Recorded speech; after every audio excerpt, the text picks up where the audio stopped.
Ladies, mental gen, railbikes and railcars, welcome to another episode of Rank 10 Yu-Gi-Oh's Legacy of the Worthless.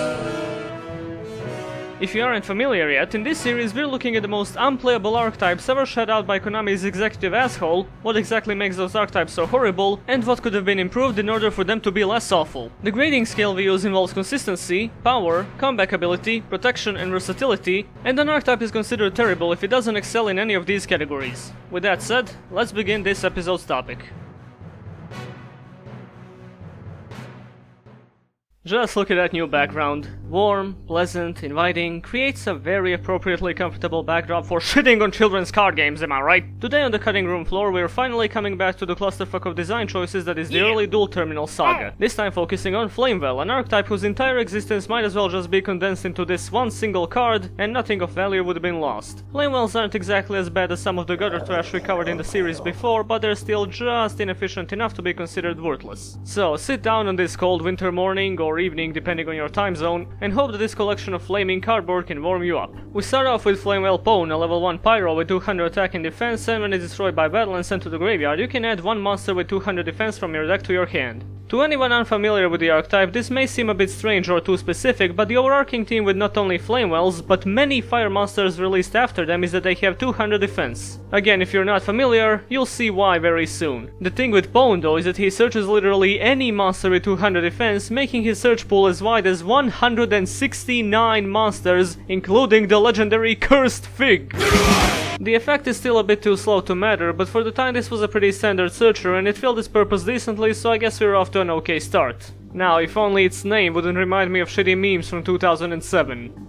Now, to address the relevance of the 200 defense value of many fire monsters, here we have the creator of endless forum arguments and user discourse, Rekindling. A normal spell that allows you to special summon from your graveyard as many fire monsters with 200 defense as possible, and during the end phase banish all of them. At first glance, a mediocre comeback enabler. At second glance, will the Fire Fist player please be so kind as to finish their fucking turn already? Rekindling still remains limited on the TCG ban list, whereas the OCG didn't really bother with it due to hitting other problem cards. Still though, Rekindling holds a great honor in being one of the only single cards which creation directly influenced the design of many upcoming monsters of the attribute it supports. Lavals, Hazy Flame, Fire Fist and Fire Kings all have a substantial amount of monsters that benefit from being revived by Rekindling, and in the right decks the card can even end up being a quick and easy Quasar. Even Infernoid players used to run it because Decathlon just so happens to have 200 defense.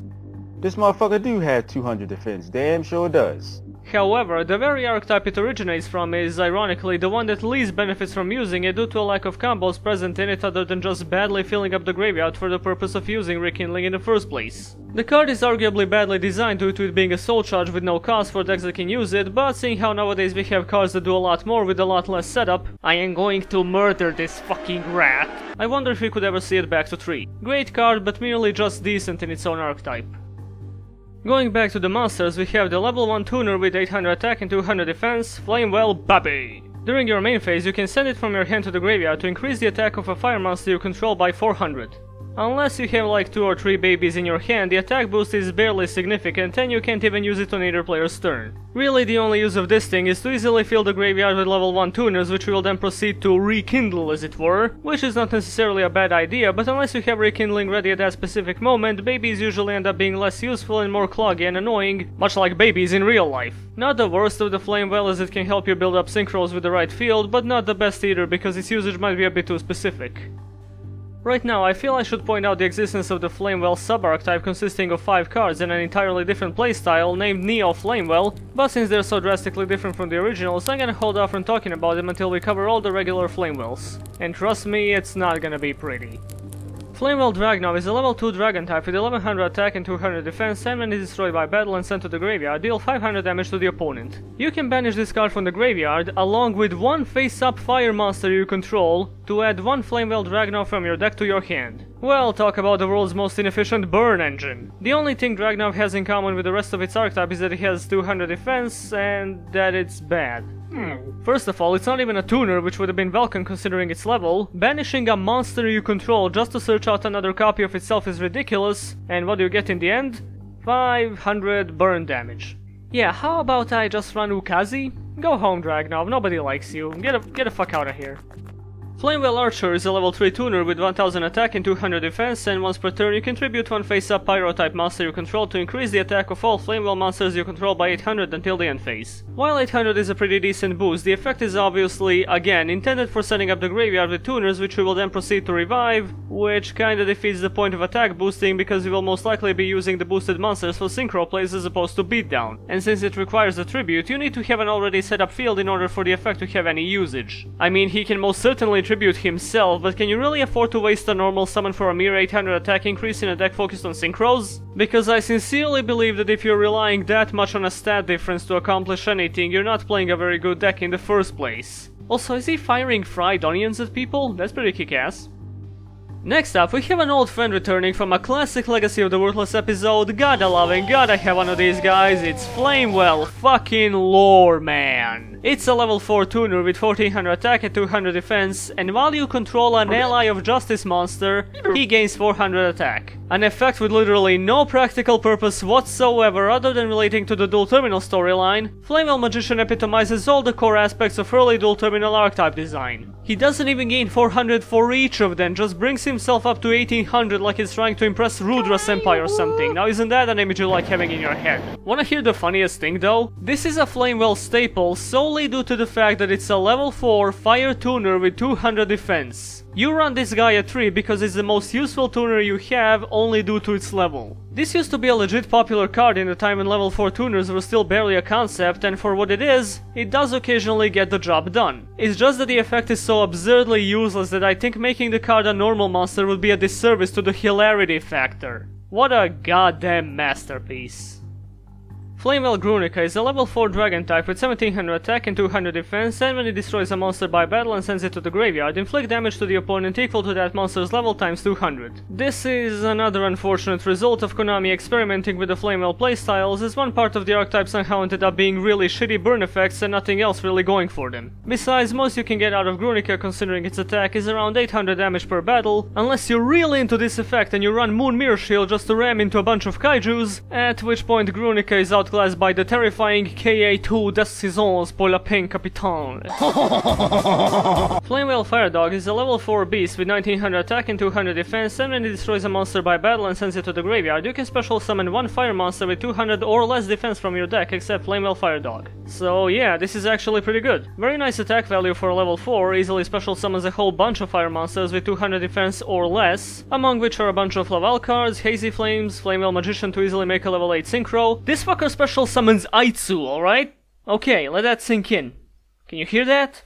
That's the sound of tier 1. FIREDOG is most certainly a 3-off, not only in Flamvell, but in pretty much every deck that relies on the 200 defense fire monster gimmick due to its attack value enabling easy swarming depending on the monsters it can battle. Too bad we're not sticking to this standard of quality anymore, because here's Flamvell Fiend, or Flamvell Friend if you're more comfortable with that. It's a level 5 monster with 2100 attack and 1200 defense, and when it deals battle damage to the opponent, it also deals 200 effect damage for each pyro type monster in your graveyard. I mean, yeah, you're most certainly using some pyro monsters. Wow, the synergy! The stats are mediocre at best for a level 5, the burn damage is about as pathetic as Grunica and is not worth tributing a monster for, and to address the elephant in the room, it doesn't even have 200 defense, so the card is pretty much useless in this archetype and it might as well not be a Flamvell monster by name. Who made this? Why'd they make it? What's the purpose? Why would you use it? Where would you use it? How come cold lasagna from yesterday is better than hot lasagna? Flamvell Commando is thematically horribly out of place. Where the fuck did that gun come from? Why don't we just have random Zephyrs with guns while we're at it? I would pay bad money for this. Anyway, he's a level 6 with 2200 attack and 200 defense, cannot be special summoned and can only be normal summoned by tributing one Flamvell monster you control. Once per turn you can banish one monster with 200 defense from your graveyard to inflict damage to the opponent equal to its attack. Unlike Fiend and Grunica, Commando can actually pull off some pretty decent burning when used with Flamevells, meaning around 15 to 1900 damage, but the thing is, you would probably just wanna use this effect to finish off the opponent if they're low on life points, because Flamevells don't really like banishing their 200 defense monsters, so preventing Commando from being special summoned is a huge damper on its possible usefulness. Destroying something with FIREDOG, then summoning Commando using its effect to deal some more damage and then burn the opponent after the battle phase would have been a neat combo and would warrant running the card at 1, but right now it's only a potentially useful beater that requires more effort to summon than the archetype can handle. If you do summon it, in most cases it's a guaranteed burn, but the odds of that affecting the duel in any significant way are pretty low. See? Guns don't kill people after all. Before we move on to Neo Flamvell, a monster very much worth mentioning is the level 1 normal tuner Flamvell Guard. It has 100 attack and 2000 defense, which may not seem that impressive from the standpoint of this archetype, but Guard was a very popular tuner monster a few years ago, notably during his prime in Dragon Roller format, in which he was easily searchable and made for a handy synchro access, while in other decks he saw play as a target for 1/1 cards of consonance and generally for being a very nice 2k wall. It may not have to do much with its own archetype, but the legacy it left behind is nothing to ignore. This one definitely has stories to tell. Now, remember how X-Sabres used to be kinda okay, but then double X-Sabres came out and made them tier 1? So, imagine if instead of that, they just gave them a few monsters with random effects unrelated to anything they were doing up until that point, therefore somehow making the overall archetype worse. That would be a fairly accurate summation of Neo Flamvell, if the original Flamevells were anything that could be considered kinda okay. Neo Flamvell Origin is a level 2 tuner with 500 attack and 200 defense, and if you control a face-up Flamevell monster, except Neo Flamvell Origin, and your opponent has 3 or less cards in their graveyard, you can special summon this card from your hand. Take note of that opponent's graveyard thing, it's gonna come up a few times after this. Anyway, if it's the first turn of the duel and you draw into this thing along with a non-tuner Flamevell monster, you might be able to fetch yourself an easy low-level synchro. It's probably gonna die next turn, but we're trying to look at the positives. If you happen to draw this against a Lightstorm player though, or, you know, anyone playing in the modern game right now, you can kiss that special summoning condition goodbye. Run only if you're absolutely, positively confident that graveyard is gonna be as vacant as possible during the duel. Neo Flamvell Hedgehog is a level 3 tuner with 800 attack and 200 defense, and when it's destroyed by battle, you can banish 1 card from the opponent's graveyard. If it's destroyed on the field by a card effect, you can add 1 fire monster with 200 or less defense from your graveyard to your hand except Neo Flamvell Hedgehog. While having quite possibly the most underwhelming battle floating effect in the game, Hedgehog is ran exclusively due to it being a potentially, not objectively, better level 3 Flamevell tuner. I frankly don't think anyone with half their brain cells will care that much about the card being banished from their graveyard after they already set up their field for battle, and while the effect destruction floating effect is decent, well buddy, good luck with getting somebody to waste a removal effect on Neo Flamevell fucking Hedgehog. Wanna hear something funny though? Lore-wise, this thing becomes SHADDOLL Hedgehog. I think we should all aspire to improve ourselves as much as this Hedgehog did. Neo Flamvell Garuda is a level 3 with 1200 attack and 1800 defense, and during your end phase, if you control another face-up Flamevell monster, you can banish 1 card from the opponent's graveyard. If you were ever in a need for a way slower, much less splashable, much less applicable, and a lot uglier DD Crow, you've come to the right place. The sheer audacity of this weak-ass spicy chicken nugget to require controlling 2 Flamevells on your end phase just to banish a card from the opponent's graveyard, as well as having about 1600 more defense than usually desirable, shows just how little of a shit they gave about designing these things. Don't run it even if your goddamn life depended on it. Neo Flamvell Shaman is a level 3 with 1700 attack, 200 defense, and get a load of this. If this card destroys an opponent's monster by battle while there are 3 or more Flamevell monsters in your graveyard, banish 1 card from the opponent's graveyard. If the opponent has no spell cards in the graveyard when this effect activates, inflict 500 damage to the opponent. How can you possibly say so much but do so little? The activation condition is a huge ass pull because you don't exactly manipulate the amount of Flamevells in your graveyard all that often other than using Rekindling. The effect itself is complete underwhelming garbage, and the burn feels like they thought the card was a tiny bit too weak, so they probably went, ah yes, 500 effect damage is all this monster needs to really get that edge in relevance it truly desires, especially if there's no spells in the graveyard. Total trash. Walk away and never look back at it again. The last main deck Flamevell monster is Neo Flamvell Sabre, a level 4 with 1500 attack and 200 defense, and while there are 4 or less cards in the opponent's graveyard, this card gains 600 attack. While there are 8 or more, it loses 300 attack. Well, I guess this is what all the banishing was building up to. A potential level 4 2100 beater, which is nice. Or it would be if it wasn't more likely to be a shitty 1500 or even 1200 attack dildo. Again, if it's very early into the duel, or if you're doing really well at the whole graveyard banishing thing, he might prove useful as an average attacker, but average attackers aren't exactly what this archetype needs in order to do anything relevant. Their first synchro monster is Flamvell Rukvisance, a level 6 with 2100 attack and 400 defense. It's completely generic, so you can use any tuner and any non-tuner monster, and his effect is that he deals piercing damage, and every time he deals damage, he gains 300 attack. Rukvisas used to be a staple in synchro decks a very long time ago, until it got replaced by literally every other level 6 synchro released after it. As one of the first synchro monsters ever actually, he was obviously made to have a decently generic effect and easily introduced the mechanic during its inception, therefore this is barely even a Flamvell card, as evidenced by his defense value being a massive 400. It's a Flamvell card by name, and that's where all the connection stops. Really no point in running it unless you're just doing it for the flavor. The ultimate Flamvell monster is one of the Neo Flamvell kind, that being Ancient Flamvell Deity. It's a level 7 synchro, requires a fire tuner and one or more non-tuner pyro type monsters. It has 2500 attack and 200 defense, and when it's synchro summoned you can banish cards from the opponent's graveyard up to the number of cards in their hand, then this card gains 200 attack for each card banished by this effect. On a good day, this thing can rise up to around 3300 attack, which is pretty nice for a level 7 synchro, but that's all there is to it. Again, the fact that none of these graveyard banishing effects are available on either player's turn renders them almost completely irrelevant, and if you're really sticking to the Neo Flamvell playstyle when you summon Deity, there might not be enough shit left to banish. If it had any decent correlation with its own archetype, the effect would go something along the lines of this. When this card is synchro summoned, send cards from the opponent's hand to the graveyard up to the number of their banished cards. But right now it's only barely worth running in Flamvell just because you can. But hey, at least it's kinda The last Flamvell card is Flamvell Counter. When a spell or trap card is activated, banish one fire monster with 200 defense from your graveyard, negate the activation, and if you do, destroy it. So, no question about it, this is actually pretty good. The cost is not too significant and is gonna be available most of the time, and while I would prefer that the negation also worked on monsters, it's a card from 2009, so I may be asking for a bit too much. Not to mention, much like Rekindling, Counter is very welcome in other decks that utilize 200 defense fire monsters. I personally love this thing in Hazy Flames, so at least Flamevells go out with something decent. Definitely a 3-off and can most certainly be useful in a lot of situations.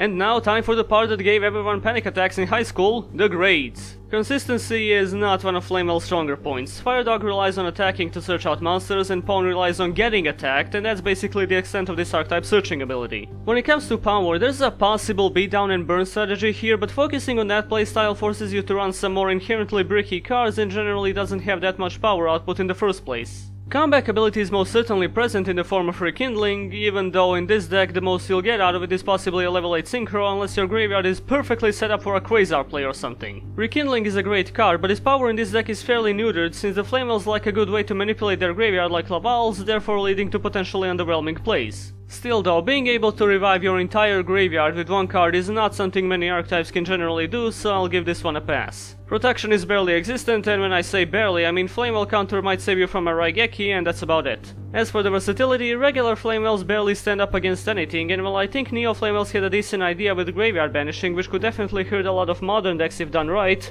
it wasn't done right.